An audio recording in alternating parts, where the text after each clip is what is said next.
This episode of Off My Shelf contains coarse language and adult conversation.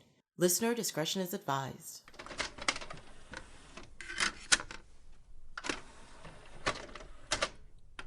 Hello, my name is Tracy James, and welcome to Off My Shelf, a podcast about movies that are well off my shelf, where we go through my DVDs and talk about the movies in my collection. It's the first Twitch Takeover of 2021. I've taken over ErikaInGlasses stream to record this episode live. We'll be talking about the movies Gladiator and Go while we take questions and comments. Welcome! Hello! Hi. Thank you for letting me do this again and interrupt the usual gameplay to talk movies. God, it's supposed to be Red Dead Bingo tonight. Yeah, I know. You made me lose the other day, or your sleepy cat I did not made make me you lose the other lose. day. My cat, who's sick of my nonsense, made you lose. I also don't know where he is again. He's still hiding. He's hiding from you. He came out when I got back from lunch, and then I don't know where he went. He demanded a treat, and then he went somewhere. I don't know. We just coexist. I don't like own him or anything. He does his life. I understand that. I mean, it is a cat, so cats own you. You don't own them. Exactly. That's just the way it is. Yeah. Thank you, Jackawax, for letting us be your first podcast that you listen to. Hopefully it's a pleasant experience and you'll continue to do so. If you enjoy it, you can find her previous episodes on iTunes and SoundCloud, Google, and now Spotify. Yeah, not SoundCloud. No. Oh, sorry, not SoundCloud. You can there's on iHeartRadio. It's on Stitcher. It's on Verbal. It's all over the place. Well, they're not all me. I'm in 3, I think. Altogether? No, you're in more than 3 episodes. 4? 4. I'm in 4 episodes. You're in 1. I'm in 4 episodes, but they're great. All of them are great episodes. She talks about all the movies. She's going alphabetical through her movie collection, which is why we're talking about Gladiator and Go. She's counting right now. Am I in more than 4? 6. I'm in 6? 6 episodes, yes. No. Yeah. I've been doing this for a while. So. Yeah, I know you have. Like, you have other friends. Yeah, and all of them have come back on a regular basis, too. Oh, wow. That's how I fill out spaces. It's very exciting. Even Duff thinks there's more than 4. Oh, look, Tim's only been on 2. Has it only been 2? He says 2, maybe 3. 2. I also stole his DVDs, so he's probably very mad at me as well. I think one of the podcasts I was on, one of the DVDs you had was actually his DVD. Oh, yeah. It was the Batman animated series one. No, I wasn't on that one. Maybe we just talked about it. I didn't do Batman animated. I think we talked about it. I think we just talked about it. Yeah, we talk about Tim. He doesn't let me forget to make sure he gets them back at some point. Oh, apparently Batman was him. Yeah. Oh my god. It was a good episode where we literally just sat around going, "Oh my god, it was so good, right? Yeah, so good." It was great. No tangents onto Star Trek? Okay. So I try my best not to tangent to Star Trek because if you don't know, apparently it's been brought out that I may have a slight obsession with Star Trek. And people complain. They're like, but I don't even watch Star Trek. Why are you talking about Star Trek? So then I try not to bring up Star Trek. Then people are just like, but you haven't said anything about Star Trek. So what do you want? What do you want from me? It's slight. Sam says slight.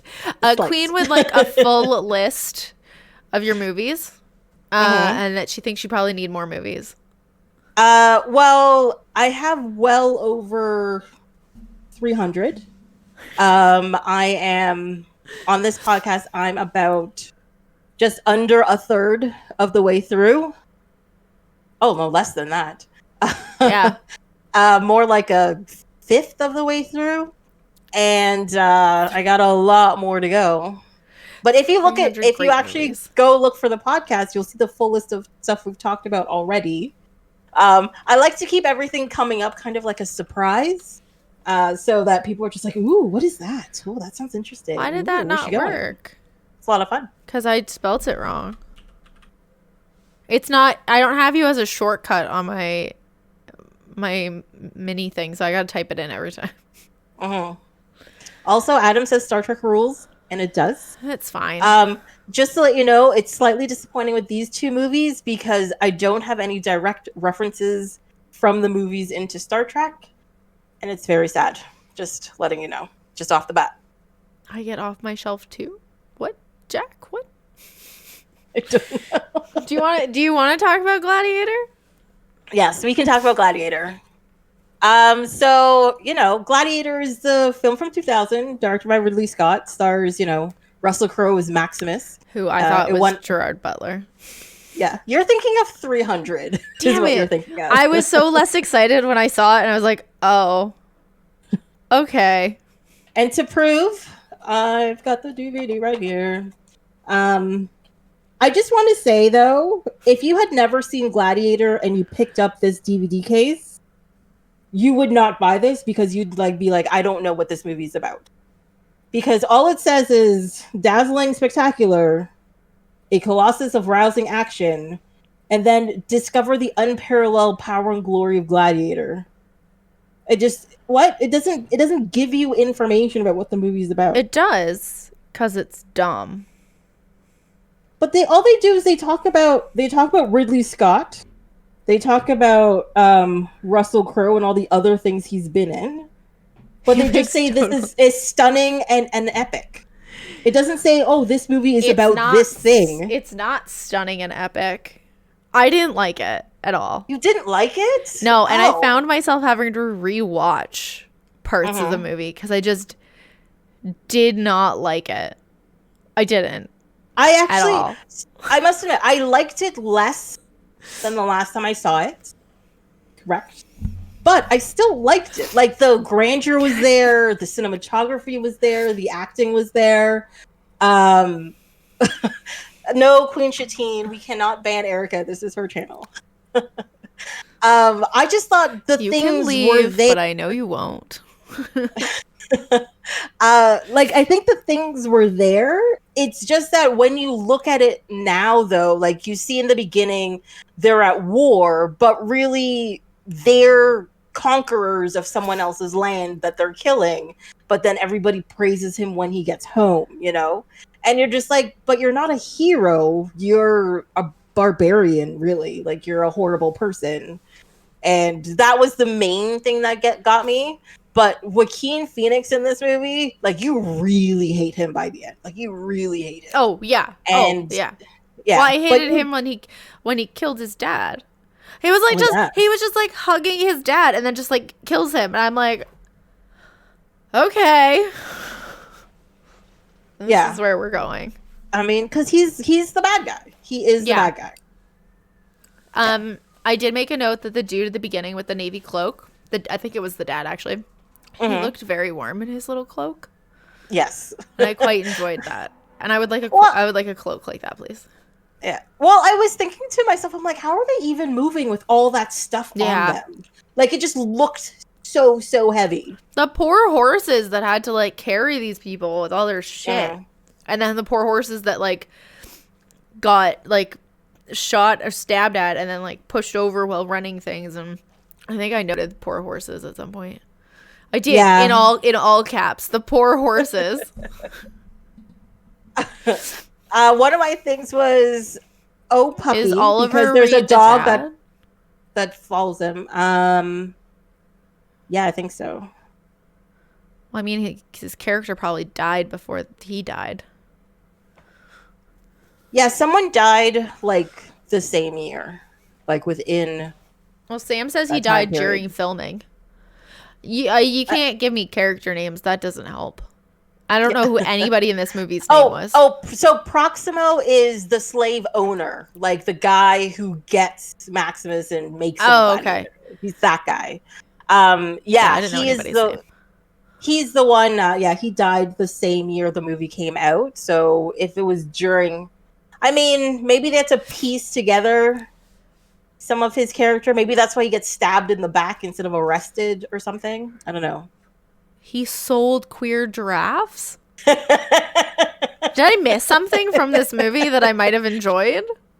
No, so when the guy first shows up to sell him the slaves, he almost doesn't check out who the slaves are because he bought giraffes from that guy who won't mate. They just walk around and they don't do anything. And he actually says in it, like... Oh, okay. Yeah. As opposed to unicorns. Why couldn't they have been unicorns? Unicorns would be good. Well, it's not Scotland, so no unicorns. Erika's looking at me like she doesn't understand what I mean by that. Is it filmed in Scotland? No, in Scotland, their national animal is a unicorn, if I remember correctly. Jack, is that right? Or is that Ireland? Well, Jack's from Scotland, so Jack, what's your national animal? Oh, he says that's correct. Yay! Isn't okay? Is ours isn't a beaver, right? It's not a beaver. It's a loon, right? Or is it a moose? Is it a moose? Ireland has the harp as their national animal? No, our national animal is the beaver. No, that's correct. Why? I don't like that. Like, Trivia. Hi, Astral. How are you? Yeah, but do you know what beavers are? Come on, guys. No, beavers are creatures who like to block dams, like, that was boat. my fun fact work. Hi, Nacho. How are you? Hello. There's really not much to watch. All you need to do is listen. Yeah. They're eager. You know what beaver's eager? Sorry, I just made that comment. That's inappropriate. No, it's not. I'm a mature stream. Yeah. It was a lovely background noise. Okay. Like, okay.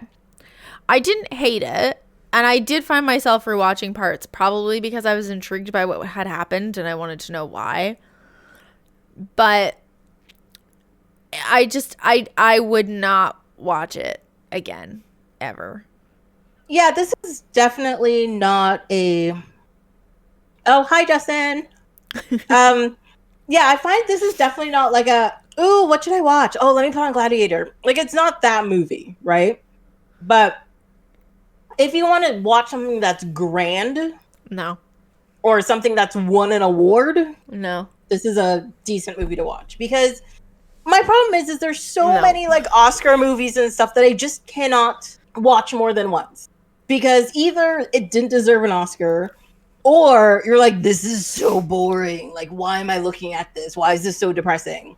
Whereas I find this, you're just like, yeah, it's very well acted, but there's action-y parts and there's cool things and good acting, and I can get behind this movie. No. I don't, like, I would not have watched this without having to have watched it for this stream. I wouldn't pick it as, like, a grand movie to watch, or, like, I'd watch 300 with Gerard Butler. Which apparently I thought was this movie. Wait, so you've never watched this movie before? I probably have. Mm-hmm. I have a feeling my mom probably made me watch this movie. I just also probably was reading a book, because that's what I would have rather have done. Yeah. You're like, it's on TV, reading book. Sure, yes. Stuff's happening. Yeah. Yay. I put nice action, but didn't keep my attention. Okay. So, like, the action was cool, but, like, again, not paid much attention. Oh, so were there just, like, too many quiet moments in between? Because there's a lot of, like, whispers in the shadows kind of thing. Yeah, I didn't really care for much of it. I was like, what is this note? Do you ever, like, write notes on movies and then you're just like, what does this pertain to? And I should have put more words. Yeah. I have in all caps the sword throw with multiple question marks after. I believe I'm referencing when he was in the forest and he's running away from his captors and he throws the sword and, like, slices a man that's, like, off in the distance. That was cool. I really thought it was going to be deeper than that, but cool. I'm good with that. That was kind of cool. I'm like, it doesn't, like, I doubt that would actually ever happen. Like, it seems not real, but it was kind of cool. Yeah, that is very cool. I mean, like, The thing that bothers me about movies like this while I was watching it is because I retain information sometimes that is just not useful, but only very specific ways. And this is one of those ways, right? Because I was watching, what's that show called? Where they literally just try out different weapons from like medieval times and stuff. Like they'll build like a catapult or a type of sword or a samurai sword and blah, blah, blah, blah. And so they did a whole episode on swords, and they were talking about like broadswords and all that kind of stuff. And one of the things that people don't realize that they get wrong in movies, they're like, people think the swords were sharp. You know, that's what like daggers and stuff were for. But like a broadsword is really more of a blunt instrument than like a precision weapon, you know? Like with a broadsword, you really break people's ribs and dent their armor, because a lot of those battles, as you saw in the movie, they're wearing thick armor. And so you have to break through the armor to injure them. And one of the things is if you bend their, like a chest plate, for example, inward into their flesh, technically their armor is the thing that will cut them open and kill them. It's not the sword, right? So like I'm watching this and he does stuff like that and they're like, ooh, you know, I'm slicing and I'm cutting off people's heads. And I'm like, but you're wielding a broadsword. You would give them a concussion, yes, or they'd have a broken nose, yes. But that's it. Yeah, you wouldn't slice someone in half with a broadsword, no. No, I feel like I need to write that down for like D&D. Like, don't request broadsword. Yeah, well, because a broadsword is like the super like long two-handed big sword, right? Like if you get something smaller than that, yes, they can make it sharper, and that's. But like for murder, it's usually like daggers or like short swords, not a broadsword. For murder.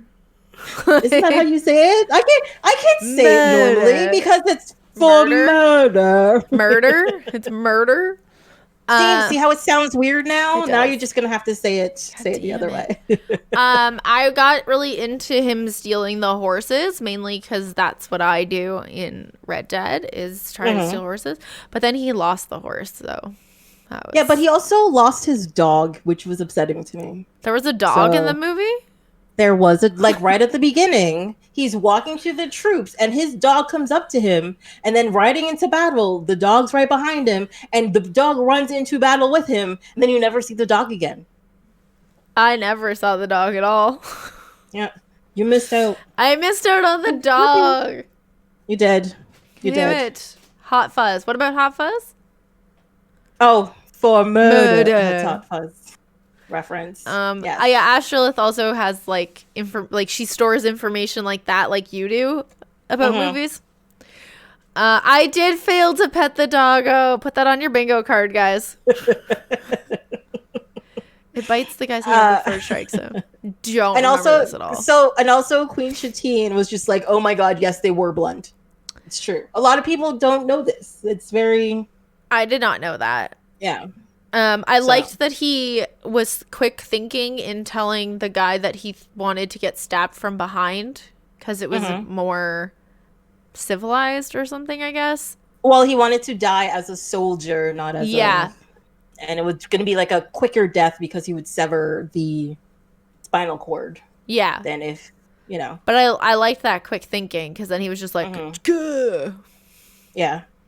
Unfortunately, that reminded me of the fact that there was something called blood medicine during that time period as well, which was it's like a super creepy thing that you would never have thought of. But when you listen to podcasts that like to pretend things are fun subjects and then realize they're really depressing subjects, it's horrible. But yes, look into blood medicine or whatever it's called. It was... oh no, it's called corpse medicine. Sorry. Yes, apparently there was gas canisters in the Battle of Something scene, but they weren't invented at that point. But they're in the film. Really? There's gas canisters during that scene? Watch a movie and I'm still like, throw sword, slits arms, ooh, fun. Completely forgets about the fact that they're blunt. Yeah, I was like, ooh, sword throw. Ooh. Yeah. Yeah, the Battle of Carthage scene was just, I don't know. It was lamer than I wanted it to be. But yes. My favorite quote from this movie, I love this quote, was, "I did not say I knew him. I said he touched me on the shoulder once."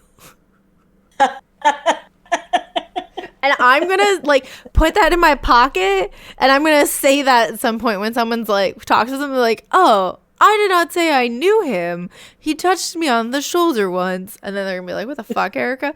But I love that dude. Was funny. I liked that character. Also, he must dye his hair. That's Proximo, by the way. Is that the guy? No, but is that the guy with like the bad orange hair? No. Okay, no. So I like the bad guy with the guy with the bad orange hair, but I also really like that quote. Wait, who's the guy with the bad orange hair? It's like gold, but it's like really poorly dyed. It's a bad. Like he's like a main character. Orange hair guy was the announcer in Rome. Thank you, Tim. When one of the chariots hits a column and flips, there's a gray painted gas canister on the back. Oh, so you just see like the props, like a bad part of the props. But like it's very, even if it's a wig, like somebody had to dye it that color at some point, and it's just exactly who you're talking about. It's just isn't there a scene where he puts on the wig? I don't remember. I think there's a scene like he's like walking and talking because they're part of the Senate. Yeah. And there's the guy who wants to help Maximus, and then there's the other guy who's like, get over it, whatever. And they're walking together, and they both have like gray hair that's shaved. And as he's like walking in and he's saying something about dignity, he puts on that stupid wig. Yeah. And I think it was just like part of his, you know how like people used to wear like powdered wigs or whatever? Like I think it's one of those. Okay. But at that time period, you're not getting something, with like a lace front that, it's glued down or anything. I want a lace front that's glued down at the front. So I think it's that guy, yeah. Bouncy Ferret and Tim does agree with me, so I think I might be correct, I think. They're agreeing that that's the guy I'm talking about. Mm-hmm. Yeah. So yeah, he's supposed to have a bad wig because he's all talking about like, having dignity and doing all this thing, and then he just looks like this fool, as he puts on his stupid hair and like pretty much dances in front of what's his name, Caesar, whichever. It's just a weird thing. I commented. I wanted to Google this, but I got busy. I was surprised that there were shot glasses back then. Oh, I think shot glasses are just small cups. Like, shot glasses were first documented in reference in 1940s, but like they looked like they were like drinking like small cups. Well, there is like they look like shot glasses. Also, you need to hydrate and check your posture. Thank you, peeps. Oh, yes. Oh, sit up. Much better. I know, I'm actually very bad at that. I'm so bad at it. And I bought a chair that's too big for me, and I just like sit like the most cross-legged. Like I'll sit like this halfway through stream, which is like, oh, what's going on, guys? Like, you bought a chair to help your posture. Sit in it. And it's just not working. Yeah. Yeah. Like, because in a lot of like I guess they could have been tiny cups, like Middle Eastern and all that kind of stuff, like when they drink coffee or when they drink tea and stuff, they have they're very small glass, like they don't have like big mugs like but it was just like a small clear cup that looked like a shot glass would look like it looked like the prop people literally just bought shot glasses. We did. Like, the idea of shots may not have existed since 1940, and nobody put in shot glasses anywhere, but tiny cups existed before that. They must have. No. How long has espresso been around? When was espresso invented? Not invented. You don't invent espresso. 1901. Okay, yeah, that's... Well, in 1884, a new steam machinery for the economic confection of coffee beverage. So, who really knows? So, I don't know. I commented on it because, like, it threw me off because I was just like, there's no way shot glasses were invented back then. Google, do I really want to Google this, Tim? I'm going to. Well, apparently Roman glass, they found evidence that it's been created since the 1st century AD. Interesting. So, yeah, shots. Everybody get a shot glass. Put your beverage of choice in it. I don't want to. That's another dish to wash. Yeah. What? Oh my God. Really? A shot glass? You just put it under some warm water, swirl it around, and throw it out. You're done. Done. No. I have a backup of cups that I have to wash. It's hard. Yeah, but all of the pictures of Roman glassware are much fancier than anything they used in the movie. So, well, yeah. Yeah. Does the British Navy still have a rum ration? Oh, I hope so. Everybody should have a rum ration. The end of the Royal Navy tradition as the daily ration of rum was abolished due to safety concerns in 1970. Interesting. Do your dishes. I will. It's the person that knows about my dishes. The only person. And then she's like, I'm going to come over. And I'm like, I got to do my dishes. And she's like, you don't have to do them on behalf of me. This is why I do my dishes before you come over, Tracy. So to reduce the judgmental nature of the visit. Yeah. Who needs a shot glass? You just put it straight in your mouth. I can't do straight shots. And you just take a swig. No, I can't. Oh, that's gross. It needs to be mixed with something. The officers drank gin. Is that why you drink gin? Someone's got to keep her in line. What else do I have about the movie? Oh, I was very excited that there was a lady warrior. Mm-hmm. That made me really excited. I wrote that down. Yeah, the archers, and she got cut across the chest and stuff. Yeah, but like at least she was there. They were included. Yes. Nowadays we wouldn't be included. No, sadly. People throw their like, why would you have a woman? They're so weak and blah blah blah. Like, oh God, get over it, sir. Punch him in the head. Yeah, as I throw you away from me. Fine. Actually, I must admit, like when those chariots came out, and I was like, "Oh, there's archers in the back. Oh, they're women." I was like, "Okay, that's pretty cool. I'm fine with it." But then they also did have pretty brutal deaths. But I kind of like the fact that they weren't like, "Oh, we can't kill you, you're a woman," because that's just a modern day thing. I really enjoyed that too. Like they're just like, "Nope, you get to die." Sorry, there's things happening upstairs above me. I like that they were included, and I like that they weren't treated differently. Yes. Can we go back? Hi. I also wanted to say, now that we're talking about women, I'm very happy they didn't actually show the death of his wife and son at the beginning. Yeah. Because later on, when they described it, I was just like, I am so happy you didn't put that on screen, because I'd have just been like, I'm out, not doing this. This is not working for me. No, they just did flashbacks to when they were alive, right? Yes, and then you saw their feet hanging when he went back to the place. Yeah, I missed that. Mm-hmm. I was very mad at his friend that was hanging, who called for him, knowing that everybody would just die, that he would end up dying. Like, I'm sorry, you're hanging, and you know that if you call for your friend, he's gonna come help you, but then you're gonna end up hanging, and then he's gonna get shot. I wouldn't have said anything. No, I think the whole point was for him to duck and like take notice. Well, he didn't. It wasn't for him to like. It was more of a warning shout than anything else than a "come help me" shout. And like he knew he was gonna die, but it was more important to him that Maximus lived than him living, which I still agree with. And but like, I mean, I don't think he realized Maximus would try to help him for sure, but I didn't think he thought he'd let himself get caught. Like I don't think that was the thing.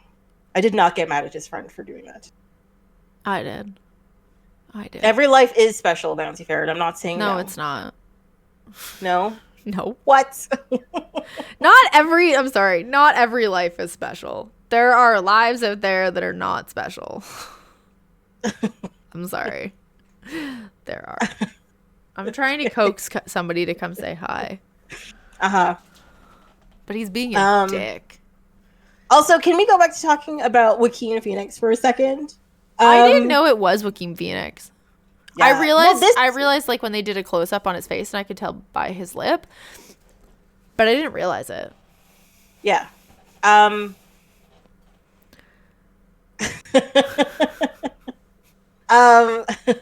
Like, all I wanted to say was, like, I think this was, like, his official, like, breakout movie. Like, this is the movie that made him, like, a name and people knew who he was. Like, he was in small things before or whatever, but this made him, like, a proper name. And, like, rewatching this, I understand why. Because he is so good. Like, everything he does, like, even, like, there are scenes where he's doing, like, small, like, micro expressions and all that kind of stuff. And you get the malice from him. You also get the longing from him, because his whole thing is like, I want to be loved, but he thinks he deserves to be loved, not he should love someone and they should love him back. But one thing that really bothered me was, like, the whole creepy incest storyline there was just off-putting. It was so off-putting. Tim, I think you're thinking of River Phoenix. Joaquin Phoenix hasn't died. I mean, he's crazy, but no, he's still alive. He's still alive. He's still doing things. He did Batman. He did Joker. It's the same thing. He did Joker. Very different things. It's the same thing. But like, I feel like that was good. Like, it was a good movie for him, obviously, for his career, because he probably did live a bit in the shadows of River Phoenix for a bit. Mm-hmm. And, like, I mean, as a younger sibling myself, I very much grew up being, I don't want to say my sister's name, but, like, her little sister. Like, I didn't have my own name. I was just her little sister. Mm-hmm. So, like, even being... Astrolith also agrees. I'm sorry, it's the same thing. So even being more in, like, a movie spotlight and in that role, and, like, not that his brother was good, but he died young too, but, like, trying to, like, live up to that. That's a big expectation. He plays that creepy nut job under the surface character. Yeah. So well. Yes, he does. He does. Because he probably is. I will admit this. I have not seen Joker yet. It's literally the only superhero movie I have never seen. I saw the Joker. I didn't see the Joker. Wait, did I not see it in theater with you? Nope. Who did I go see the Joker with? I don't have friends. Friends? I don't have friends. Maybe a friend. Oh, I saw it with the other Tracy. That makes sense. I don't know, like, I think everything about that movie was just so off-putting to me, like, just how they're going to portray him. I don't think Joker needs a backstory in the first place, and I think that's the thing that makes him actually scary. And then the thing is that after it came out, it seemed to be more of a story about, like, quote-unquote, I'm going to get controversial, quote-unquote white guy problems than anything else, you know? Like, it's the same kind of character that he's playing in this movie, where he's just like, I deserve to be loved, even though he doesn't do anything deserving of that love, kind of thing. So, I don't know. It's fine. I can say I don't have other friends because Tracy's my sister. Oh, dun, dun, dun. She's not. Also, Martin is here, and it's beautiful. What did I say? Tracy and I came up with a word. No, don't restart. Go away.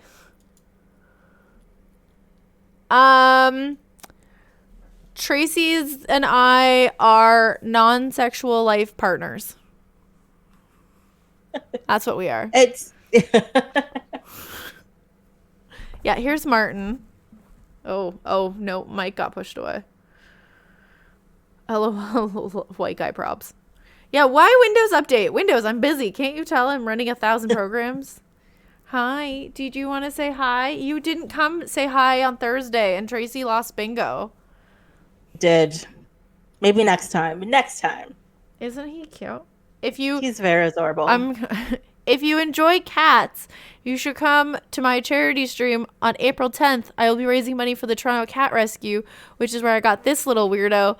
And that's also his adoption anniversary. And there's lots of prizes and stickers. And you can give him a treat. And he can play his own video game. Yeah. 10 a.m. to 10 p.m. I'm just going to plug myself. You can cut it out if you want. Hi. Why are you fighting me? Can't you be cute? No, then we gotta go back to talking about Gladiator. We could, like, unless you have other things to say. I mean, like, I have comments about this movie. You can say more things. No, but, like, the thing is say them. No, what I'm saying is, like, this movie is one of those movies where it's, like, you watch it, and, I found it very hard to take notes about it because, like, notes were more about the idea of what was going on the screen compared to what was actually going on the screen, if you know what I mean. Because it's like, you know, the idea of being nobility, the idea of being a good person, the idea of being loved, the idea of valor, the idea of, you know, all of these things put together. And then when you rewatch it, though, you realize Maximus really isn't a good person. He's a conqueror. But I guess in the eyes of his own people, he's a hero. Fine. But his ability, like, your ability to kill people well shouldn't be the thing that puts you above others. And then going out there and being a gladiator and killing people, and he actually loved the audience and he loved the applause.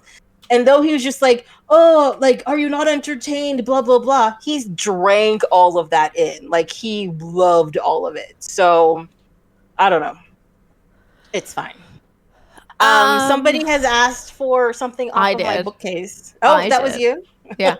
I'm not a music person at all. Like, it's not, Queen just asked if I like the music. I didn't even acknowledge the music, so I'm gonna go with no. But like, beautiful. I was also multitasking, so I was also trying to edit because I was dumb and had watched 2 movies and edit a YouTube thing. But I'm sure it was lovely. I'm just not a person that like picks up on music and things because I'm not like a music type person. Tracy wants to know what the song was. Jack's starting to think I didn't even watch the movie. I watched it. I wrote things down. The sword throw. The lady warrior. A song, or was it part of the score at the end? Like, it's just music, right? I don't remember the score at the end. I think I didn't watch the credits roll.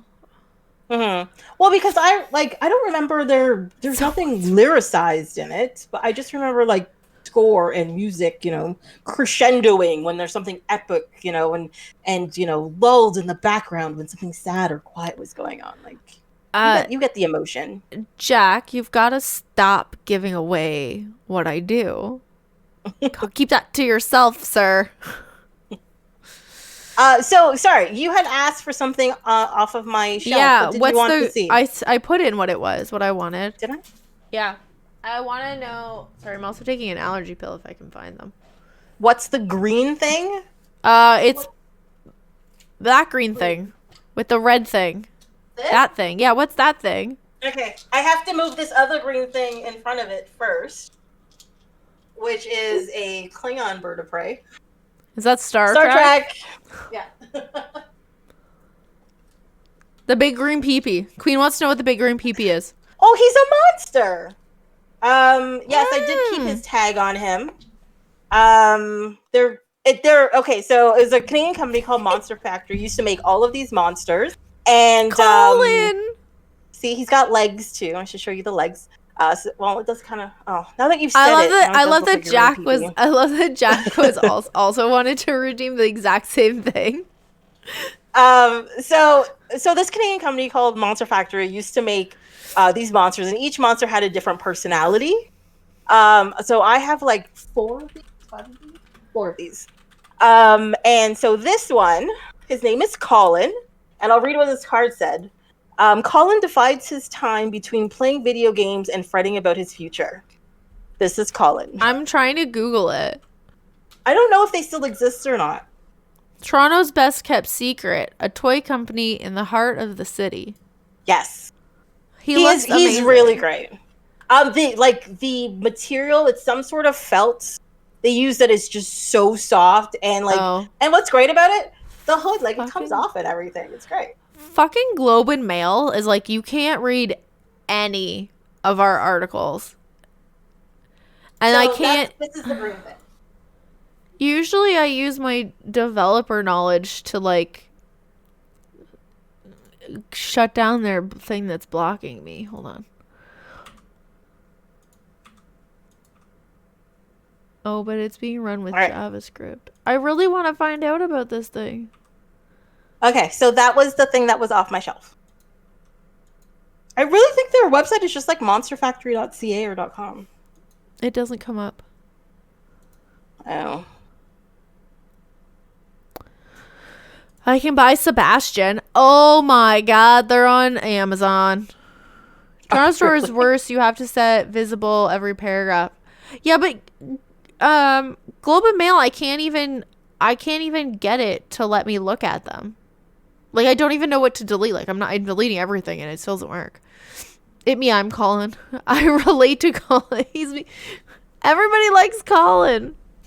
Great, I love Colin. They don't make them anymore, but there's an Instagram page. But I want one. You can buy them on Amazon. I got Maggie here. And I've got. I think I have. Sebastian's currently not available. Is Maggie available? Maggie's available. What's Maggie's personality? Maggie has a vivid imagination. She never lets the facts get in the way of a good story. Tracy's invisible. This is Maggie. I got a Maggie. Yeah, you've got a Maggie. I can buy a Maggie. And another one is I got Doyle. Oh, what's Doyle's thing? Doyle's thing is when giving Doyle directions, it's probably best to draw a map no matter how short the trip. He gets lost a lot. Aw, poor Doyle. I don't know how to pronounce this person's name, but they want to know if it's a podcast about toys now. Yes, Sarah. It could be a Sarah. podcast about Hi, toys Sarah. now. Oh, is that Sarah? Is that Sarah? That's Sarah. Hi, Sarah. Yes. I met Sarah in real life. Yeah, see, like, I have lots of toys. What can I say? I have lots of things. I also have I think it's Owen. I think Owen is his name, but I don't have him here. I have it at my mom's. I have nothing else to say about this movie. I love Doyle. Erika, can you please sneak into her place, steal it, and mail it to me? She doesn't have a key for me. I don't have a key for her place, so I can't. Like, I can go over there, but she won't let me come in. It's during a pandemic. You can't do this. We can't. We individual people that live alone, as people that live alone, we've bubbled with other households. Yeah, Sarah also has a lot of toys. But wait, Sarah, are they really your toys? Are they? Well, yeah, she got them. She's just saying they're for somebody else, but they're really hers. I believe it. I just have those stuffed animals, which we've all met already. Oh, the plants! The plants are on. The plants are getting some sunlight, some fake light. I gave my mom. Sorry, I replotted the baby spider plants, so I gave one to my mom when she dropped by last week. Like 4 babies on mine that I need to. You just gotta cut them at the bottom of the baby, and then just put it in soil. Yeah, but I don't need 5 of these plants. Yeah, but then you can gift them to people. Like, I'm gonna give one of them to Justin. Oh, okay, sweet. You just gift them. You could give one to Sarah. Oh, Sarah does have her own plants. Toys too. Sarah has her own toys. They have a monster called Zelda. What? I can't even find them. Why can't I find their page? Ooh, Owen. Jack, Owen is where the other are you one I have. seeing this? Check Right. your Discord. Oh, we missed you, monster fans. You're the best. Okay, cool. But can I buy anyone? Can I buy one? Their factory is shut down. Well, they should just find another factory. Yeah. Oh my god, I want to know. I'm gonna have to like go through this and find one. There's a gnome queen. Oh, she already sees it. Is this a unicorn? No, it's not a unicorn. It's a Pegasus. There's a Pegasus named Jeff. If you want a long answer to a short question, ask Jeff about the good old days. He won't disappoint. Jeff. That's great. I like Jeff. Jeff, I love you. Great. Oh, there is a unicorn. Her name's Margaret. Margaret wishes that she was less conspicuous. Just once she'd like to eat a taco in peace. A unicorn can't eat a taco in peace. That's crazy. Okay, yeah, they need to find a new factory because I love these. I love them too. I think they're great. Oh, at one point, Kyle was 50% off. What? Yeah. Yeah. Wait, is Kyle one of the ones that looks just like this with a tie? No, Kyle looks like an alien wearing a helmet. Okay. There was one of them that I always wanted that every time I went to go buy it, they were out of the material for the tie. And I was like, what? None of them have ties. One of them. Oh, Carl. Is it Carl? No, he doesn't have a tie. He's got a beard. Having calmed down considerably over the years, the last hint of Carl's wild man days were found in his unruly facial hair. Wow, we really sidetracked. We did. I'm sorry. Why are you sorry? Well, that's true. You did ask me about the toys. Yeah, I did. And then I showed you the toys, and then this is what happened. Gotcha. Oh, this one's wearing a bow tie, but you can buy. No, he's like yellow and has like a purplishy tie or whatever. I don't see him in their list of people. List of toys. Well, I found a picture, but it doesn't have their list of their names under it. So I don't know what his name is. Do you want to post There's it also in like Discord? this one that's got like tattoos and stuff on him. Do you want to post the pictures in the Discord? And then if people are interested, they can go to the Discord to find the pictures. Because I'm curious. I want one. It doesn't say. Well, are we still going to talk about toys or are we going to talk about movies? We can keep talking about movies. Okay. We can go back to movies. I don't have any toys to share. Okay. I hope that Tim at me in my own Discord. I saw the link. I got there eventually. I don't get notifications while I'm streaming from Discord. Okay. Okay, so I guess we can start talking about Go, which came out the year before Gladiator, 1999, which was also a pretty good year for movies. That's directed by Doug Liman, who, oh my god, directed some great movies, which I hadn't realized before. And, you know, it's got like Sarah Polley, and I was just looking at the list, and they all went out of my brain automatically. Scott Wolf, Jay Mohr, Katie Holmes. Wait. Is it Josh Duhamel or Timothy Ovalplant? Let's take votes in the chat. Oh, can I make a... Hold on, I want to make a poll. Hold on, sorry, I was eating and I got excited.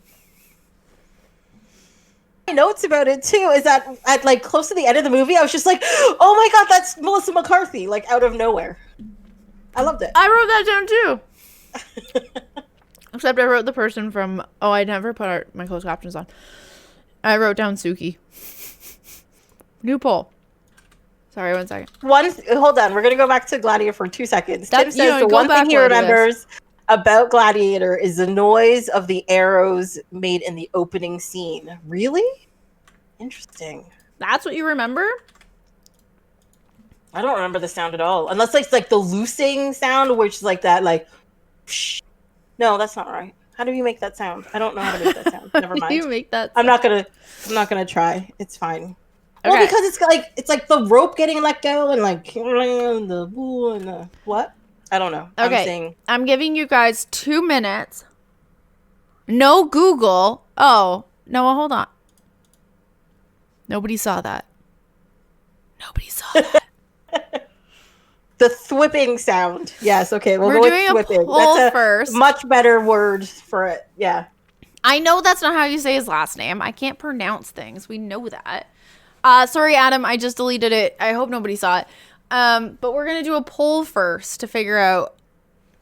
Well, then maybe I should have done. Well, Queen, you can't vote.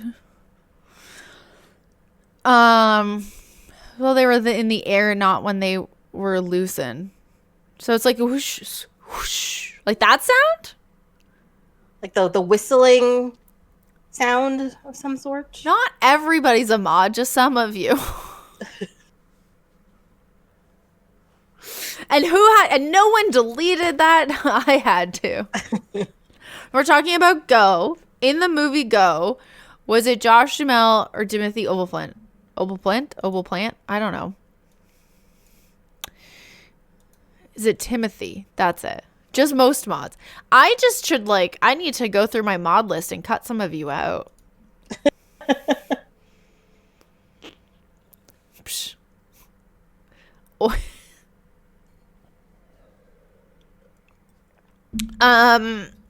Did you know that Go started as a short movie? It's a short film? Yes, I think so. Maybe not. It was supposed to just be Sarah Polley's part. And then people liked it enough that they wanted to make it a full-length movie.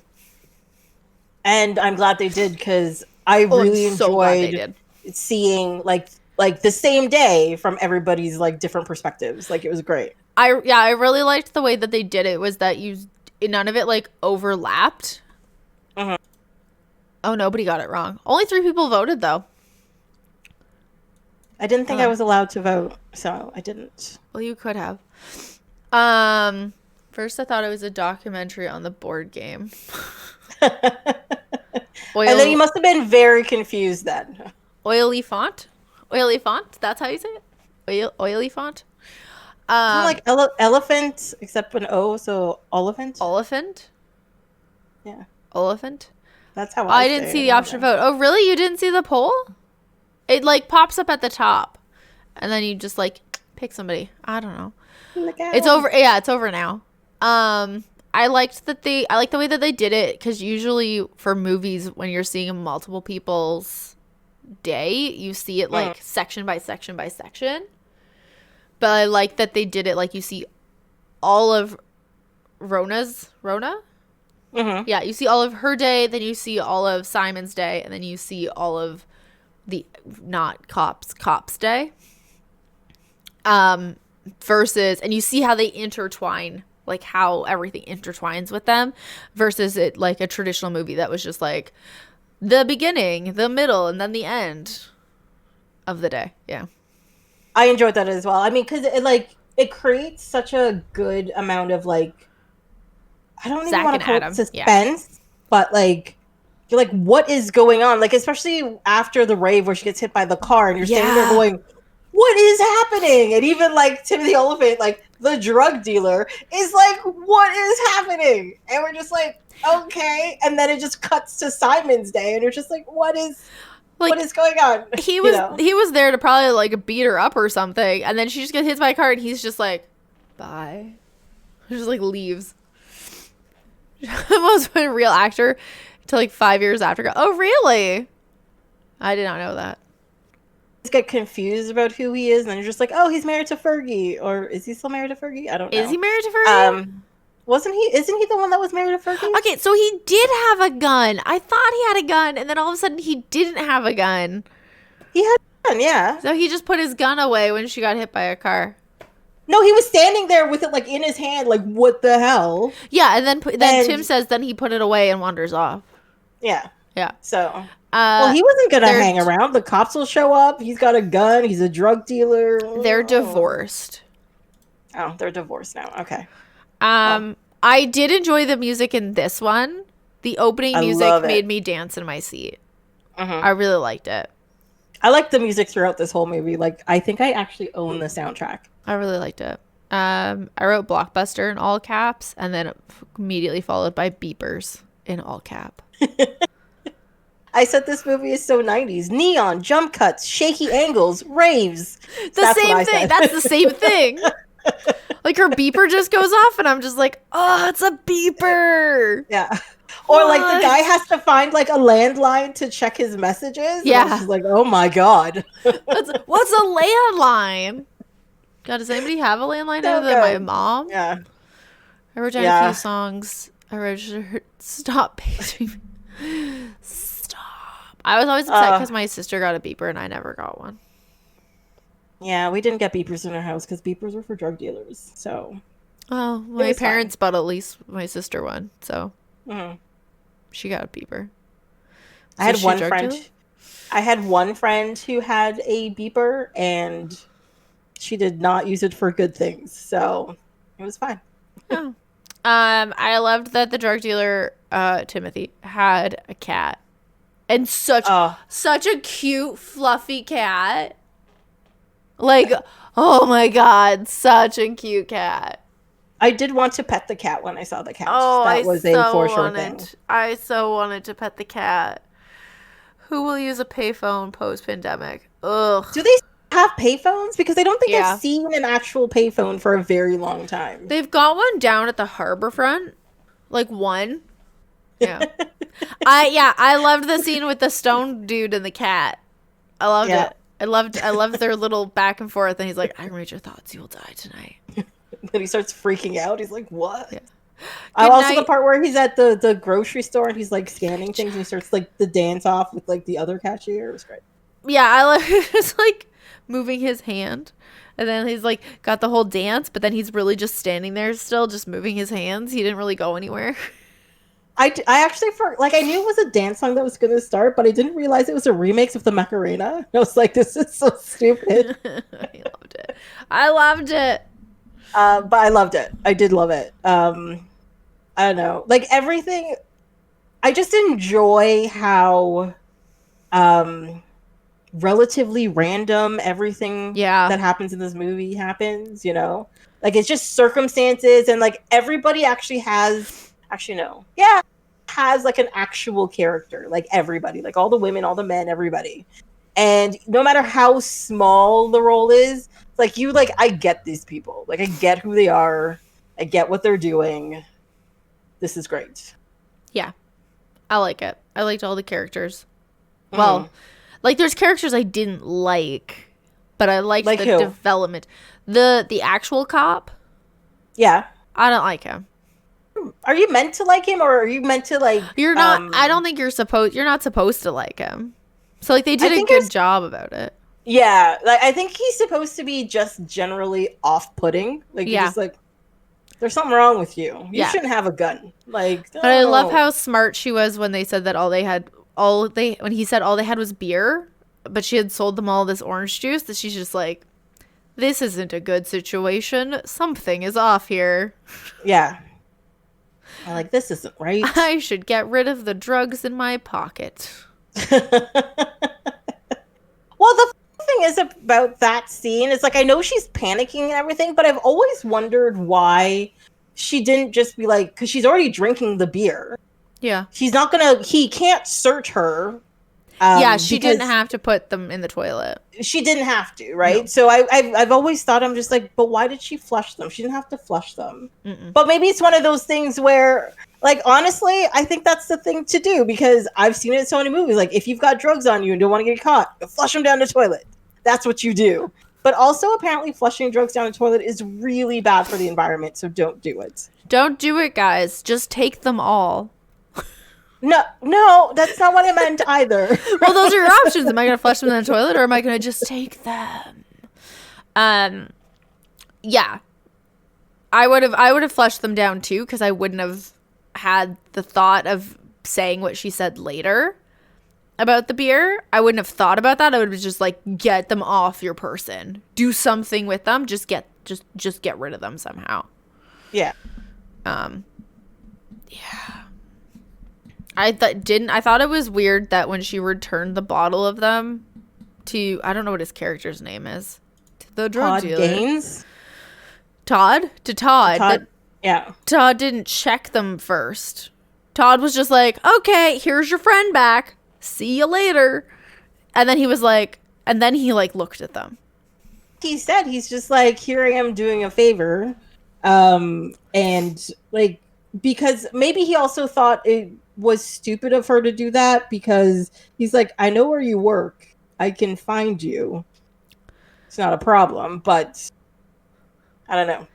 I mean, like, there are logic questions, but they aren't really plot holes. So I get over them very easily. No, they weren't. But like, it was just like interesting. Yes. I like that she put her friend, the drugged up dude, just in like the garbage and told him to just like wait, and then forgot about him. I mean, okay, she has an excuse. She got hit by a car.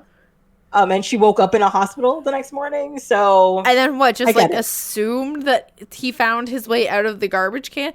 Also, how did he not just find his way out of the garbage can? Like, if you just sleep it off... Remember, he actually took 2 pills instead of 1. So it could have been possible that it was in his system much longer than it should have been. Yet. Yeah. Because even when they found him, he seemed a little bit out of it still, to be honest. Yeah. Yeah, and I don't know. And also, it was Christmas Day. Our grocery, like, I know, there's a lot of like Rabas are open on Christmas Day, but like, are like regular grocery stores open on Christmas Day? Well, it's in the States in the 90s, so maybe I don't know the states, and I also don't know what state they were in. What state were they in? They were in LA, in California. So maybe California is open all the time. Maybe. There was not a single snowflake, and that really confused me. Well, it was in LA. Exactly. Why would there have been snowflakes? They were in LA and in Las Vegas. Yeah. Oh my God, Las Vegas. Okay. Mm-hmm. So when they showed the friend that nobody knows, because he says one line about how he's dying from having the shrimp, I saw his face, and I was immediately like, that's the kid from Independence Day. And then I had to Google it to make sure I was right. And like, I just assumed that the kids in Independence Day never went anywhere ever. But apparently he did a bunch of bit parts in like everything. He's currently in over 7 movies that are either filming or in post-production. That's kind of awesome. But like, nobody knows who he is. Well, like, as an actor, that's probably the best place to be in. Like, it's great to be famous and it's great to be known. It makes your life easier. But I'm sorry, I would never want to be at a point where people are like following me around and I can't go to a movie and I can't do stuff. But if you make enough movies or you get enough roles on a regular basis, that people in the industry have an idea who you are and what you've done before, like you have a proper resume. So it's not, you still have to like go to your audition. But people aren't just like, oh, she's crap, whatever. Just forget about it. She's not done anything. And if your parts, then you're fine. If your parts are small enough, you can do way more. Because you're not expected to be there for a whole movie. It's like, can you come in for these 2 days? We will film your 2 scenes, and then you may leave. Yeah, you also don't get pigeonholed either. You're like, oh, you did this one thing in this one movie, and you did it really well. You're just going to do that over and over and over again. Where if people don't know you automatically, you're just like, oh, you want to be like the scholar in this one? Yeah, sure. Oh, you want to be the badass mercenary? Yeah, okay, that's cool. Oh, you want to be the drug dealer's friend? Oh, okay. You want to be the stoner? Oh, okay. Like, and it's fine. Like, it's easier to get parts, you know? Ashley says that some places are, I'm assuming some places are open on Christmas Day. And then it also doesn't snow where she is. May I ask where you are, Astrolith, or city? Oh my God, I know this. Although I don't know if I'm allowed to say it, but she's in the southern states. Oh, okay. Yeah. I know where, but like, this is one of the few movies, Tim, where I wouldn't call it a Christmas movie. It's more of a movie that happens to take place at Christmas. Oh, because like that single time I watch this movie, I forget that it takes place at Christmas. Like that, like that other movie that people try to say is a Christmas movie that's not a Christmas movie. What, Die Hard? Yeah. Like Die Hard? Like Die Hard? Because that's not a Christmas movie. It just happens around Christmas. About? It's not a Christmas movie. There are way too many references. It's not a Christmas in Atlanta. movie. Yeah, she's there are way laughing. too many references to Christmas in that movie for it not to be a Christmas. It's not movie, a Christmas movie. It's not a Christmas movie, and it's trash. I don't understand you. Oh my god, why do I do this? I don't know. Why do you keep emailing me asking me if I want to come back? Why do you keep saying yes? Oh. Yes, Tim, gasp at that. Why are you gasping at it, Tim? I've talked about it before. It's like there's a whole like clip on my channel somewhere. Tim wants to know who had the best day. Who had the worst day? I feel like Rona had the worst day. Definitely. The actors probably had the best day. No, Simon had the best day. I mean, at the end of it, he got shot in the arm. Yeah, but he had sex with 2 women. That's true. I got to fire a gun and stuff. And go like car chase. I feel like Simon had the best day. Had the best day? Yeah. Tracy was... Wait, actually, hold on. Maybe the guys who got sick from the shrimp maybe had the worst day? Rona got hit by a car. That's true. And chased by a drug dealer. But she doesn't remember any of that anymore. She also made like $400. She did. Which surprised me that was all she made from selling drugs at the rave. Well, that's true because she sold more than 20 pills then because she stole a whole bunch of pills. Yeah. And was selling them one each. I thought it would be more. Yeah, that's true. The drug guy probably had a bad day. So, Astrolith, what stance are you asking? Like, about Die Hard or... Oh, no, she's leaving. Okay, never mind. Bye, Astrolith. Have a good evening. Bye, Astrolith. It's fun having you here. I wrote Suki. Oh, I wrote that I loved the fun little fake breakfast date that Todd had with Katie Holmes. Oh, I don't know what Claire. Claire. Claire? Apparently her name's Claire. Okay. Oh, her name is Claire because Rona keeps getting paged by her and is just like, "Fuck off, Claire." Yeah, I love the fact she's like, what are you on? And she's like, whatever. He's like, no, seriously, you're clearly on something. What are you on? And she names off like 4 things. Like, all right, that's fine. But I love when they went for what she's just like. I love that she had like the balls to just go sit with him at the diner, and then they went and had sex on his stairs. But they just made out. They got interrupted, and then they were going to. It was implied, but then the cat showed up. Have you seen Timothy Olyphant? Did you watch this movie? He is a creepy as Jack says, no. I just looked for someone else's review, unfortunately. But no, he is only medium cute. Really? That's what Claire says. And then I made a comment that I'm also medium cute. You are not medium cute. Medium cute. Yeah, so she just sits down and he like says something and she's just like, well, you're only medium cute. I mean, he does have terrible hair in this movie, but like is like built. Like he's fit. Yeah, but you have to admit, this is terrible hair. This was part of my 90s comment, okay? Like, the hair was part of my comment, but it's very 90s because nobody wants their hair to look like that anymore. None of this weird, spiked up, half bleached. At least they weren't like proper frosted tips or anything, because then I would have just frosted the table tips, and walk away. Man. But yeah, I mean, I can handle medium cute. I'm okay with medium cute. Yeah. I wrote poor Manny. Yeah, poor Manny. Well, I mean, he was in a dumpster, but he was probably passed out pretty quickly after being shoved in there. Yeah, I feel like he probably doesn't remember anything. He just like had a very long nap until they found him. Yeah, at some point.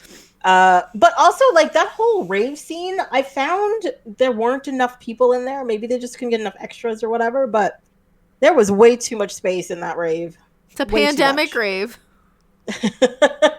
We're all 6 feet apart. Yeah, it's a poorly advertised rave in the 90s. Or maybe it was one of those, like, it's a rave on Christmas Eve. My mom won't let me go outside. Thank you. Well, yeah, like who was allowed to go out on Christmas Eve? I was not allowed out on Christmas Eve. I had to stay home and hang out with the family. Yeah, that's what you're supposed to do.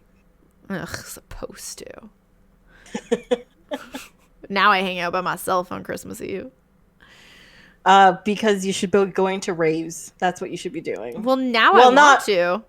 Not right now, because, you know, what's going on. But. Like, yeah, not like, you know, when the pandemic's over, does anybody want to go and hit up a Christmas Eve rave with me? Mm-hmm.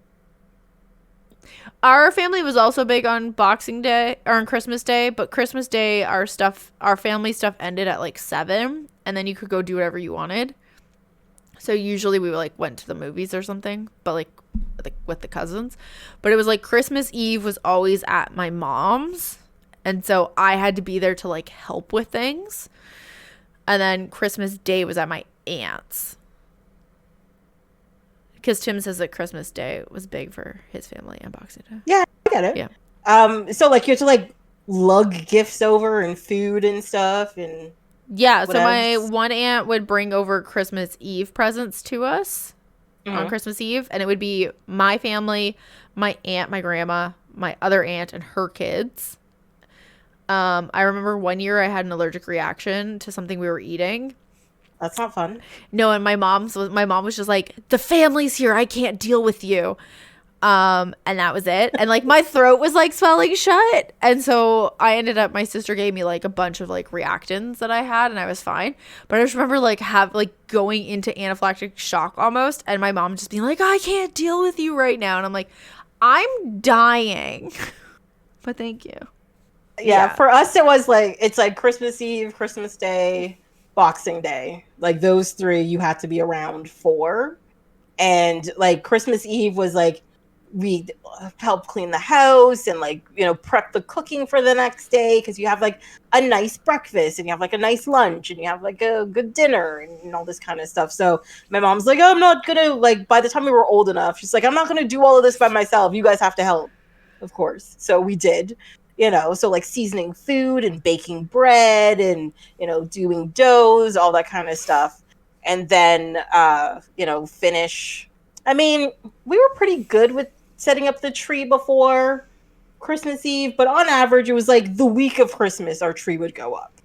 Like, oh, ours went up December 1st. Oh no, that's too much. December 1st. And then it came down. So then when I was younger, on Christmas Day, my dad would pick us up from my aunt's and we would go to his place, and then on Boxing Day we'd drive down to Windsor 4 hours to my grandparents' place and do Christmas with them then. So the tree would be, my mom would take the tree down Boxing Day.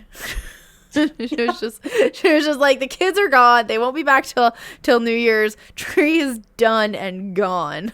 Yeah, well, yeah, you've already had it up for a month. Like we would put it up like the week of Christmas, so like you have a week there, and then like a week after New Year's it would come down, right? Yeah. So it was like a proper, on average, it was a proper 12 days of Christmas. Except for one year we bought a real tree and our cat was obsessed with it. And what we did was we put the tree in the basement and the cat would just like crawl into it up and down all the time. Yeah. We took like all the decorations off. Like our cats did that with the fake tree. Yeah, they did that with the fake tree too, but we'd put away the fake tree. But the real tree, we left it in the like it turned brown, all the needles came off of it, and the cat would just like gnaw on the on like the branches that were sticking out and stuff. And then finally we're just like, it's June, we should throw this out now. Like, just get it out of the basement. Like, all right. Tim says they put their lights up in November, December, but never December 1st. Well, we didn't put lights up. Like, we didn't put like lights outside. Like we probably, so I think we probably one year put lights in like the vines that were on the side of our garage, but then we never took them down. And that's where I'm in like my Christmas lights that are on my window. I put them up when I moved because I just like always have these Christmas lights up. Like we just never take them down. But like, yeah, we put the tree for the whole month because you gotta celebrate the tree. You celebrate the tree? Yeah, celebrate with the tree. You need the tree, guys. Guys, it's a tree. It's Christmas. Yeah, the only time we'd put it up early, which is very rare, but like if we have like a party at like a Christmas party at our place, I think we only did that maybe once, maybe twice, had like a Christmas party at our house. And then we'd put it up a little bit earlier. Like when I say Christmas party, like not a family get together, but like, you know, like friends and coworkers and all that kind of stuff coming over. I think we only did that maybe like once, maybe twice. But those were the only times we put it up earlier than like a week before Christmas. Every time we say tree, Tim, you have to take a shot. Yes. Wait, can this be implemented retroactively? So you take like 35 shots now? Yeah, sure. That's fine. So our Christmas morning, because Tim was saying that his Christmas Eve is whatever, but as long as you're awake tomorrow morning. When I was younger, our rule was we had to make the coffee and put an English muffin in the toaster before we woke our mom up. So my sister and I would do our stockings together in usually her bedroom. Just like on her bed, we'd open our stockings, just the two of us. And then we'd go downstairs and we'd have to turn the coffee maker on, which my mom had already set up. We just had to turn it on and then put an English muffin in the toaster. And then once we were buttering it, someone could go wake her up. But like, could not wake her up until there was English muffin for her and coffee. Yeah. So I think just so you know, I think Tim might be doing the 35 shots because he doesn't have work tomorrow. So we'll see. Should I get in on this? Can I do shots of wine? I don't know. For some reason, we're still talking about Christmas. It's fine. I mean, this is the movie's a Christmas movie. Christmas. It's fine. Okay, one thing that I really hated in this movie. Well, at the end, it really bugged me when Claire finds the keys and then tosses them to Rona, but then says, "I'll drive," and Rona tosses them back. Why don't you just keep the fucking keys, Claire? Why are you tossing them back and forth, Claire? Just keep them. I don't know. I didn't think about drive. It bugged me. It really bugged me. It really bugged me. Well, I think it's more about like, you know, Manny or Rona usually drive, so it was like an automatic response, and then Rona made a face and she's like, "I'll drive," and then she threw it back. But or she maybe was already it's just fun to throw keys. She was already standing on that side of the car. See, Tim agrees. That was weird. It was weird. I don't know. I didn't pick up on it. I don't have any other notes on the movie. Do you have any other notes on the movies? This seems like a short podcast. I did have a note about the cafe scene with Claire and Todd, where he's complaining about Family Circus and how it ruins your day, like reading, like the comics, right? Yeah. And I clearly remember the Toronto Star setup. Marmaduke and Family Circus were at the top. They were the first things you read, right? So it didn't ruin anything. It went from like bad, and then as you got through it, it got better and better until you got to the bottom. So I disagreed with what he had to say, and whoever newspaper he was reading, they needed to check themselves. At that point in time, I don't think you can disagree with what he said just because your newspaper is set up differently. I feel like I would agree with what he's saying that, like, if that's the last one you read, then that's your day. Like, your day is now sad. But Toronto Star wasn't ruined. Like, it wasn't sad. It was just bad. Yeah, it was bad. Yeah. No, it was bad. But, like, so your day ends up with, like, a bad podcast. Mm-hmm. But, like... ours was smart. Toronto Star was smart and was like, we'll put it at the top, and then people will just get better and better as they read down the page. It's okay with that. And yes, Tim, that was Kill Bill's Superman monologue quality writing. I agree with you. I don't know what that means, but sure. There's a monologue talking about Superman in the movie Kill Bill. Oh, I only saw Kill Bill once when I was 16, I think. Did you see part 1 and part 2, though? I don't know what part I saw. I saw it in a hotel room in New York on a school trip. I was not paying that much attention. Okay. No, I watched both of these in the theater on opening day, and I loved it. Part 1 was better than part 2, but they were great. That dates our age difference. Uh-huh. I was in grade 11 when I watched it on DVD. When I watched it on DVD. Yeah, I forget, like, why wasn't I paying... Oh, there was probably boys in the room. That's probably why I wasn't paying attention. Yeah. We were in New York. Only seen it once. I feel like I should have to see it again. Is it on your list? Do you own it? It's on my list. It's coming up closer to the end of the year. You already have somebody on it, don't you? I do, yes. Okay, that's fine. Yeah. I'll just have to watch it. Both movies and talk about it. And, like, I do have, like, despite the fact that Tarantino is incredibly violent, can be quite misogynistic, and has a lot of swearing in it, I do like Tarantino movies. I do. You know, like, foot fetish aside, I like Tarantino movies. And I think the reason why I like them is because of things like the Kill Bill Superman monologue. Like, it's just a lot of random, you know, pontification from different people and having ridiculous conversations. Like, you know, like Royale with cheese. Do we need to hear about this? No, but does it make it interesting? Yes, it does, because there's something fascinating about a guy talking about McDonald's burgers in France. And you're just like, why is this 10 minutes long? I don't know, but I'm, you know, fascinated by this. You know, that kind of stuff. Cool. I have to rewatch it. I'll rewatch it. Can you, when you send out the reminder to whoever's on the podcast, can you also remind me?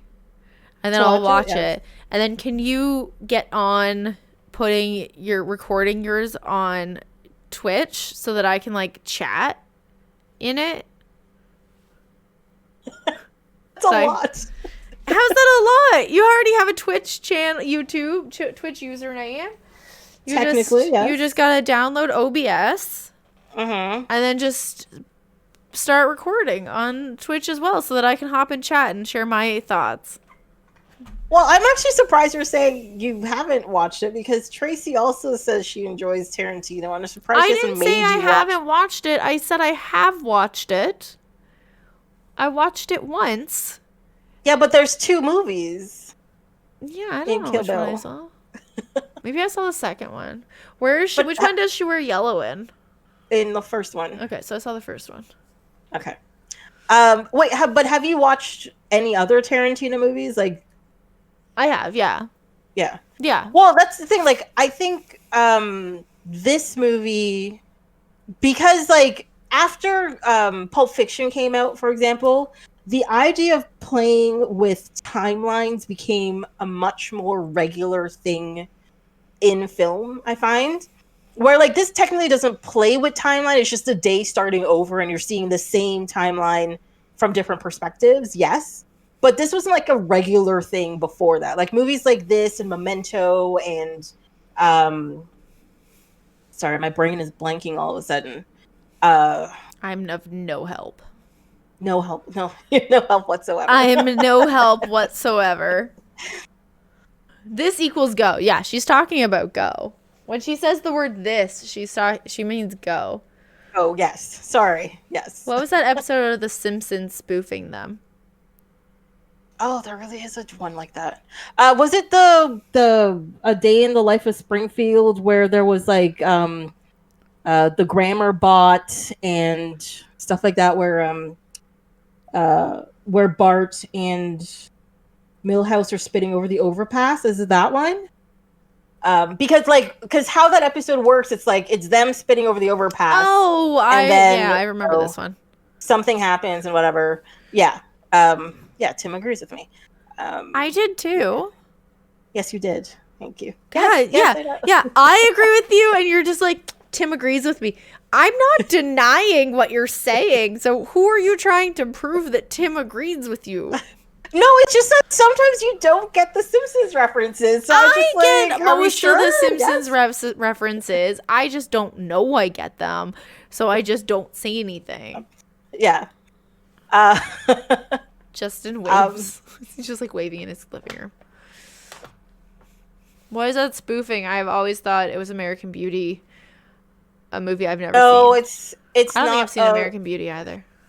No, yeah, American Beauty is straight from beginning to end. Like it's a straight storyline that's about fun person, Kevin Spacey's character. You do get to see how things are going from his like daughter's perspective and stuff about the same situation, but it is a point A to point B movie. It doesn't, point A, point B, point A, point B, like it doesn't go back and forth. It also doesn't do the Pulp Fiction thing where it goes like point C to point F to point A to point B. Like it doesn't do that jumping around. So like I think that one is maybe spoofing several things, because I think the spitting over the overpass is a reference to one thing. Don't ask me what it is, but I remember that from something I cannot remember. Is it the River Phoenix movie? Is it Stand By Me? No. No, it's not. It wouldn't be Stand By Me. Just wrong. I really don't think it would be Stand By Me. It's fine. I'm wrong. No, you might be right. I just don't think that's what it is, because it's not.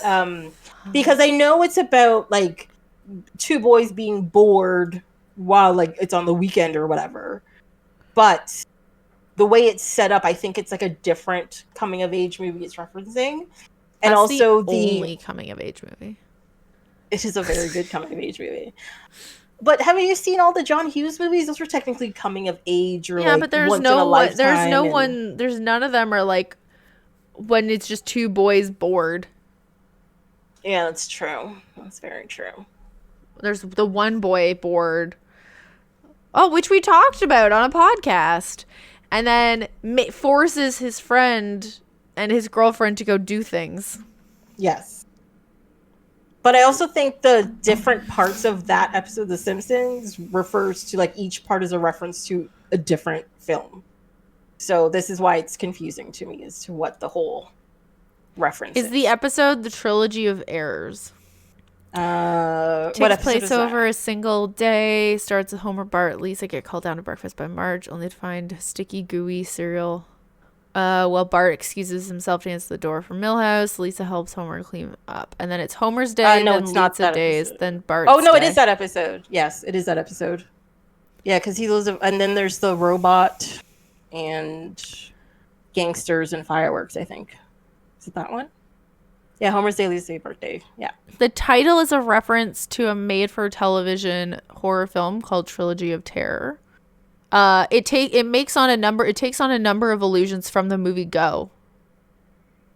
Sweet. Excellent. The episode also parodies Reservoir Dogs and Run That's Lola. what the gangsters. Run Lola Run. That's the Lisa storyline then, yeah. Yeah. That makes a lot of sense. There you go. We tangented to The Simpsons. We did, and I don't mind that at all. Joe Montagna guest stars in it as Fat Tony. Oh, he is the voice of Fat Tony. It's one of those things where, like, I've heard Fat Tony's voice for how many years now, and I have never, like, I've always been like, I know who that is. I know who that is, but never thought to look it up, and now I know. Yeah. Like, I know, like, you know the voice. What was it when the first time I watched Archer? I was just like, I know these voices, but I couldn't figure out from where. But it was Bob's Burgers. But I could not. I was like, how do I know his voice? And it took me so long. I think Tracy was the one that was just like, it's Bob's Burgers. I'm just gonna say he was Coach McGurk on Home Movies First. Thank you very much. Home Movies. I know that. I used to watch that on YTV. Yeah. He was Coach McGurk. Was it YTV or Teletoon? It may have been both, actually, because they used to do that on a regular basis. Yeah. Who is it's Fisher Stevens, right? No. Who? John H. Benjamin? No, it's John Benjamin? Yeah. Yeah, that guy's kind of weird and hilarious. But the funny thing is that he has such a really good voice acting career, but every voice he does is just his voice, and it makes me angry Because I'm like, how is it that his voice fits so perfectly with all, like, you believe him as Archer, you believe him as Bob, you believe him as Coach McGurk, but then he also shows up as, like, secondary and tertiary characters and different things, because he does voices on, like, Family Guy and stuff, too. And I'm pretty sure he's done voices on The Simpsons, but it's always just the same voice. And it's just like, I'm like, oh, there he is. He's here. Okay. Oh, there he is. You know, he could just be picked out easily, you know? Yeah. Whereas most voice actors, like, a lot of people don't know what their names are or how many things they're in, because their voices are so different in in everything that they do, that you can't put them together. Well, like, there's a few voice actors on The Simpsons that voice different characters. Yeah, like Hank Azaria does like 10 characters on a regular basis, you know. What's the name of the guy lady who does that Homer? The lady that does Bart's voice. I watched a reel of her on Instagram doing like Nancy Cartwright. all of her characters' voices, and I'm just like, she can just switch to them, and I'm like, I can barely make the owl in Zelda have a different voice. I tried to make a whoosh sound before, and I couldn't do it, so we're in a little bit of trouble. Yeah, I was about to I was like, oh, but I could do this, and then I was like, no, you're just gonna gonna fail. You can't, so don't. So don't. No, I'm not gonna put that out there. They're gonna be like, you're crazy. It's fine. Yes, but I find voice acting is such like a weird and interesting thing, and I kind of love it. It's got a solid Sean Connery. I'm gonna make you do that next time you stream. Yes. Go on there. Where's the Sean Connery? Sean Connery was my dad. Sorry. I think I lost a viewer when I said that. And we're gone. It's over. He's still on my wall. He's allowed to be on your wall. He's on my gallery wall. Well, yes. He better be. He's my dad. I can't believe there's no connection to Star Trek. There's a connection of Go to The Simpsons. Mm-hmm. But you couldn't find a connection. Well, I mean, we could do like a full-on 6 degrees of separation thing, because if there's definitely, with Gladiator and Go, there's definitely a connection to The Simpsons, which therefore makes a direct connection to the X-Files, that as well, but to Star Trek.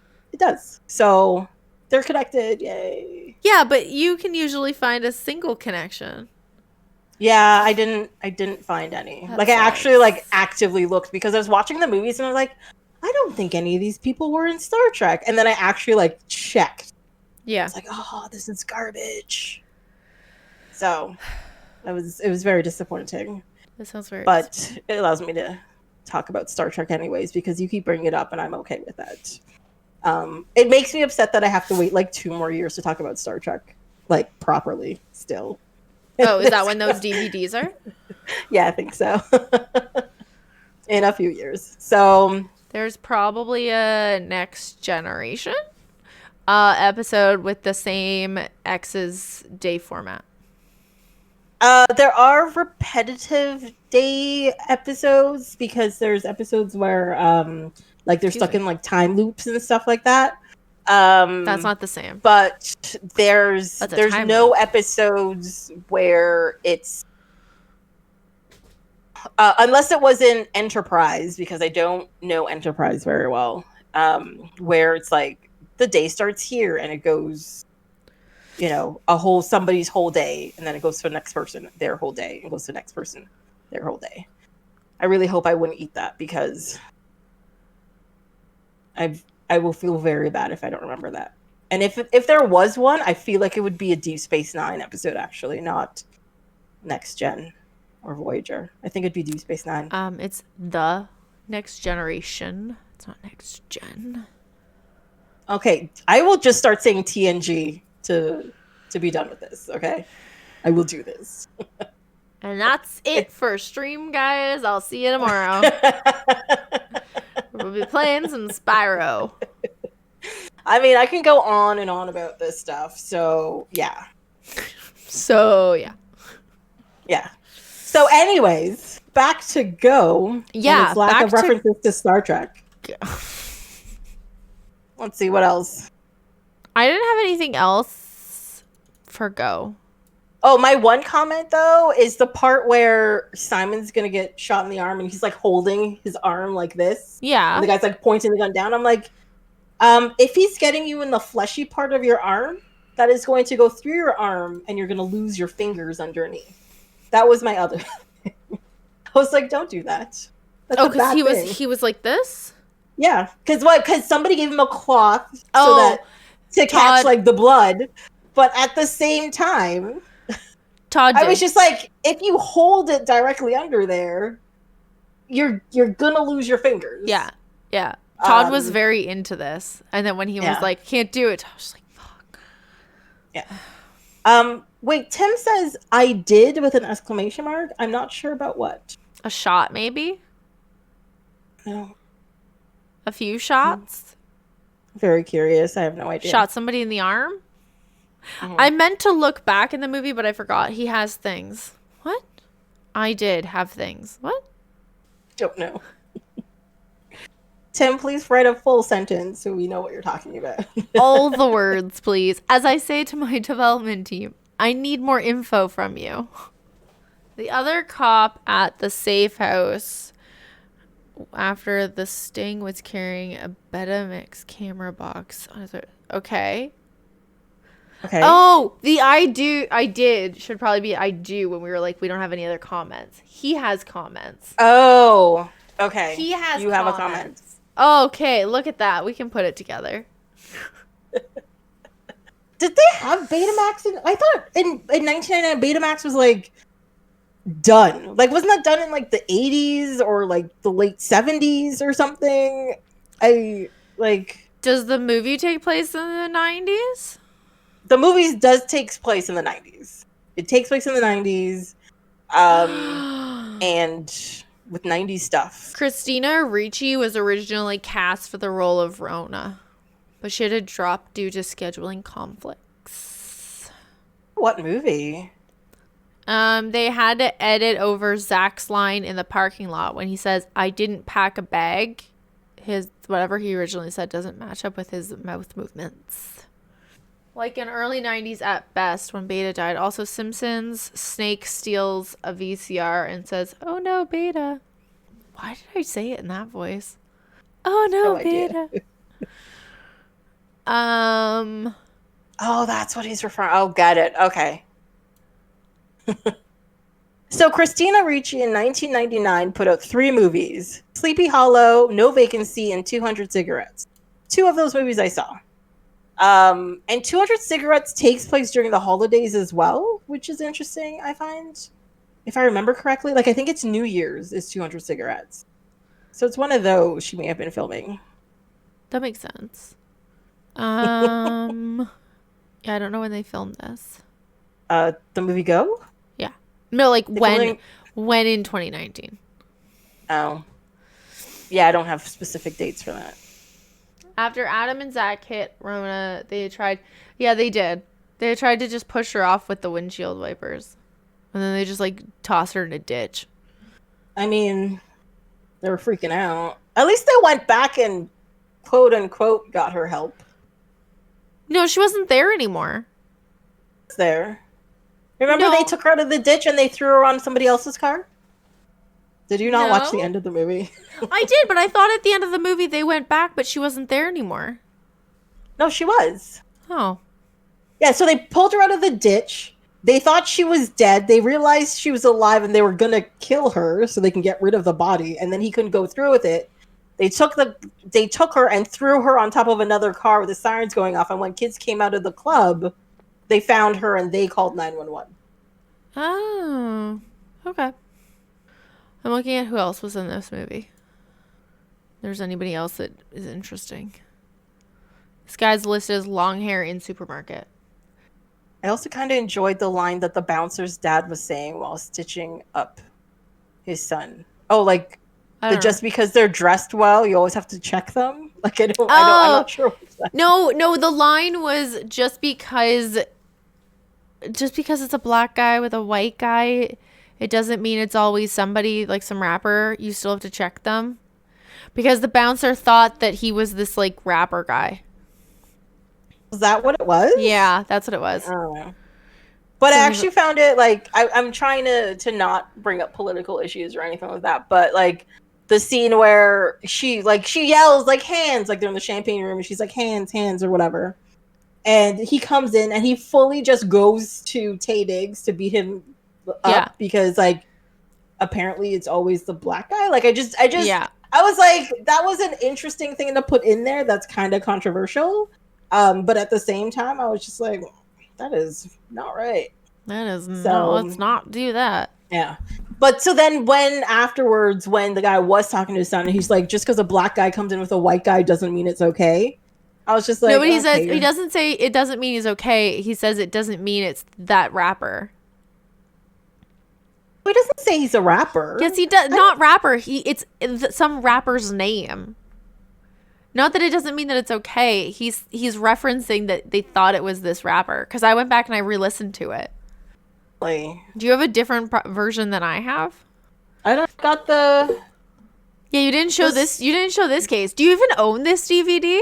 Did you watch it? It's right here. I definitely have it. Yeah, that's the DVD I have too. Yeah, it's a special edition. Okay, I have a question. This is the quote on the front from Time magazine. Oh, a 4 on the floor joyride. What is 4 on the floor? Like, it's 4 is in the number 4. 4 out of 5, but you're laughing on the floor. That's what I get from it. It's just so funny. You're like laughing on the floor. Yeah, I don't know. Oh, he was in Suburgatory? As who? What is Suburgatory? It's a TV show from 2011 to 2013 where this dude and his daughter moved to the suburbs. But apparently the redhead girl, right? Yeah. Yes. What's his name? Zach. Here's the quote from the Washington Post. Go is very, very funny. They couldn't find better quotes. Metal to the metal. Do I have that quotes? Is that the same one that I have? Oh, metal to the metal. Yeah, special edition. From the director of Swingers. Life begins at 3 a.m. Did you know that? Did you know life begins at 3 a.m.? You didn't read the best one. A razor-sharp, dark comedy, son of Pulp Fiction. Yeah, I disagree with that, so I didn't want to read it. I mean, the other 2 quotes are very lame, but I think I agree with the first one, and I definitely agree with the second one. There's 14 deleted scenes. I didn't watch the deleted scenes. I watched the music videos, though, which I thought was hilarious. There's a whole thing on the inside about the movie. Mm-hmm. I read it. Ooh. I miss the days when we used to get DVDs and they had labeled each of their scenes. Yeah. Well, even before DVDs became passe, Blu-rays came out and stuff, they stopped doing inserts on any of these things. I used to love getting the inserts, like whether you're getting like a CD, a DVD, Blu-ray, whatever, getting an insert was cool because it was like an extra little thing and you'd flip through it while watching a movie and like, oh, there's a cool thing over here. Or learn the lyrics to your songs better. You don't have to like search for them anywhere or listen to something like 800 times to get it. Sorry, I just need to correct Tim quickly. It's nothing good ever happens after 2 a.m. Ooh, it's 2 a.m. It's not 3 a.m. Tracy says, 4 to the floor, pedal to the metal, like stepping on the gas. What? That still doesn't make sense. My myth. Yeah. You just ban yourself. Yeah, because pedal to the metal, wouldn't it be 5 to the floor? Because I think they would be referring to your toes, no? What about the pineapple? I don't know about the pineapple. Is this something I should be getting? Like the French thing? The French pineapple? There's an episode called The Pineapple Incident. I just immediately think of... How I Met Your Mother? Yeah. I immediately think of the French pineapple. What was his name? I think about the pineapple under the sea, but it's fine. You don't know about the French pineapple? I don't think so. Oh. In, like, French class, there's a pineapple TV show. Tele Français. Yeah, Tele Français. And it's this, Are you talking about the ananas? Yeah. He's this French pineapple that, like, teaches you about verbs and conjugation?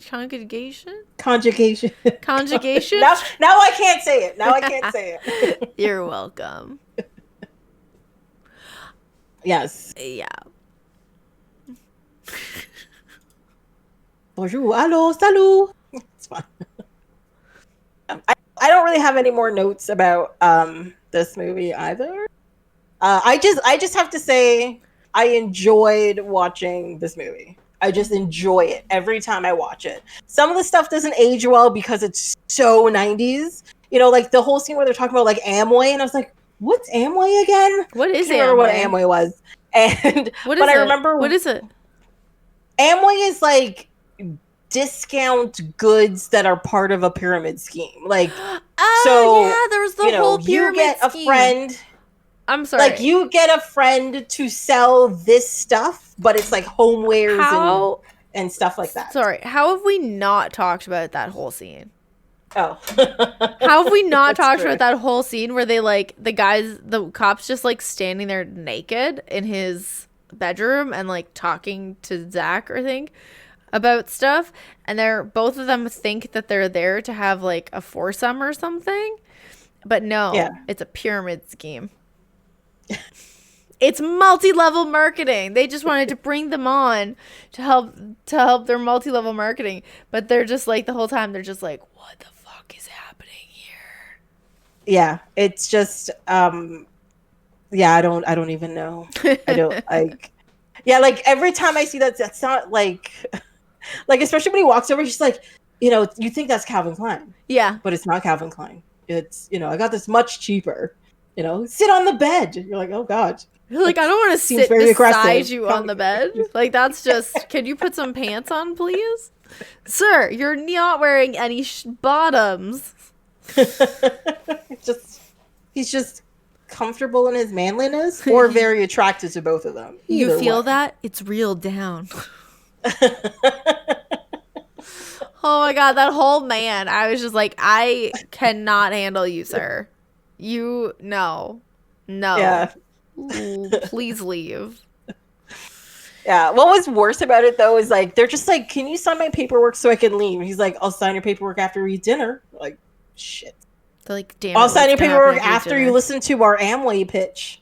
Shit. Like, you're like, just sign the paperwork. Let them leave. Like, fine. I would have just been like, fine. Send me to jail. Fine. What? They're actors. You can't just go to jail. No, but like, I couldn't handle it. I wouldn't be able to handle it. Yeah, I wouldn't either. I'd been like, this is just too much. I can't do this. This is just wrong. Unacceptable. But that whole sequence was uncomfortable. Like, from beginning to end, as soon as they're like in the house. Oh yeah, and Melissa McCarthy. Oh, we yelled about it at the beginning. We did. But as soon as she opened the door, I was like, Melissa McCarthy, first of all. And then we're very excited. And the whole part where she's like, you guys know, right? She's like, this one time you guys missed each other by like 3 minutes. It was very exciting. I loved it. I loved it. She's like, he's at this party. Hold on, I'll go get it. Yeah. She just like throws him under the bus immediately. Well, I mean, they're there and they know. Yes, right? Yeah. And also when they go find him and you see who it is, you're just like, ew. Really? That guy? Whoa. That guy got both of you? Really? But and not only he got them, they cheated on each other with him. Yes. Like, yeah. Like, not what I was expecting. No, he was like, because they worked on the same show together, and he was their makeup artist. So maybe it was just maybe he has some sort of wonderful personality that we didn't get to see or something. Oh, he's probably like super charming. Yeah, maybe that's what it is. James from makeup? What's his name? James? Was it James? I don't remember. I'm going to say yes. I'm going to say Tim knows this. Yeah. But I like that they cut his ugly hair. It was fine. I was fine with that. There was also, Tim, you said there was no resolution. I think there was kind of a resolution. Like, the whole point is they ganged up back together to take down that guy, and they're just like, we're going to try to make this work. And then they hit a woman with a car instead. It's fine. Jimmy. His name was Jimmy. Jimmy. Okay. I think it was Jimmy only based on that there's no James in the credits, but there's a Jimmy that immediately follows Melissa McCarthy. Yeah, that sounds about right. Yeah. Because I noticed for this movie, they listed them in order of appearance, not on like the most, because a lot of them, they list by like the most famous people on the top. And then Jane Karofsky is in it. Yeah, she's the wife of the cop. Oh, fuck. You know, she was in like Ally McBeal and 30 Rock. Isn't she Saturday Night Live? No, 30 Rock. 30 Rock. Yeah. Mm-hmm. Yeah. Princess Leia Lucky Buttons is the cat in the alley. That is the alley cat. I remember that. Alley cat. I remember from watching that originally and seeing that in the credits. That the alley cat's name is Princess Leia Lucky Buttons. I didn't hear What's the drug dealer's cat name? The drug dealer's cat is uncredited. That's nonsense. What? Maybe it's just like Timothy Olyphant's cat. He brought up to set one day. He's like, yeah, just put her in there. It's fine. Oh, maybe. Scott Victor Jr. Victor Sr. Blasphemy indeed, Tim. Blasphemy indeed. Todd. What's Todd's last name? Todd Gaines. Like the drug dealer, right? Yeah. Yeah. They said his name so many times. It's just like in my head. Who played Todd Gaines' cat?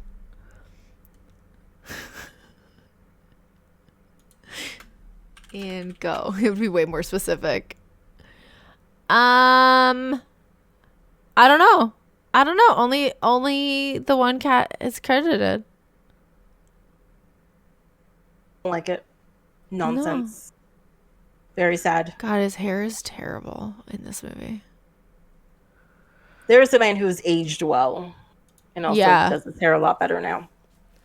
Also, the guy who plays Simon, he has aged terribly. Horribly. So bad. I saw the picture of him and I was like, oh. Completely unrecognizable. Oh. Yeah. Yeah. Surprisingly, a lot of like all of the well-known people in this movie have all aged very well. Like Taye Diggs and even like Jay Mohr and like Sarah Polley, Katie Holmes. Like everybody's sort of like, you know, like they look older, but they look themselves. Like they look like they still look themselves. Yeah. Yeah. Which I thought was really great. Yeah. So any like final thoughts on these two movies? No, I did. My final thoughts are I will never watch Gladiator again. I'm always down to watch Go. Yes. My final thoughts slightly differ from yours. Gladiator is not a movie I will watch regularly. It's not like a Sunday afternoon I want to watch something, throw it on kind of movie. No. But I do not actually have a problem with Gladiator. I do have a problem with some of the ethics in the movie, but I suppose it was, when is that? Like Roman times or whatever. But I don't mind the movie. I don't mind it. Tim wants to know you specifically, because we all know my answer. Which one was your favorite of the two? Oh, Go, for sure. Yes. Excellent choice. I thought I was going to have to differentiate. No, because like I find Go just generally enjoyable. Like it's enjoyable to watch, like both visually and auditory. Like even if you're not looking at the screen, just like the music it's upbeat, it's fun, it's good to go with. And then visually, like, you know, like it's some of the styles in it are a little bit dated. Like as I said, like the angles and like the quick cuts and the slight blurs and all that kind of stuff can be a little bit annoying. But it kind of works with the frenzy of the overall action of the movie. But like, I just find it like the characters are well done and they're well written. Like, even though there's side characters, nobody's a throwaway character. And I don't know, I just like it. It's just fun to like go with. Yeah, I agree. Well, thank you so much, Erika, for letting me take over your channel today. No problem. We will be doing this again sometime later this year, so it'll be fun. Are we? Yeah, we're doing at least one more. Oh, I thought this was year. I thought this was the only one I got. No, you have one more. Oh. You have one in May. Which one? It is Half Baked and Harold and Kumar Go to White Castle. Oh, okay. Are you fine with it? Was I half baked when I filled out that list? Yeah. Yeah. Okay. Yeah. Well, if that changes, No, that sounds great. I forgot. That's all. Well, because the thing is, too, is I was thinking of maybe doing a like. When are we doing that in May? Let's. Oh, wow. Let's leave it at that. It's fine. Let's let the people know. When's that happening in May? Roughly. Roughly would be the last week of May, so May 24th to 28th. Okay, cool. Roughly in there. Cool. So after my birthday stream. Yes. Yeah. So as I said, we'll have you back. But again, thank you so much for doing this, and this was lots of fun. So that's it for this episode of Off My Shelf. Off My Shelf will be taking a little bit of a break and returning on May 3rd, when we will be talking about the movies Godzilla and the Golden Child. Until then, you can follow along on Instagram and Twitter at ohmyshelf, or send me an email at ohmyshelf@gmail.com. Hope you'll be there to listen.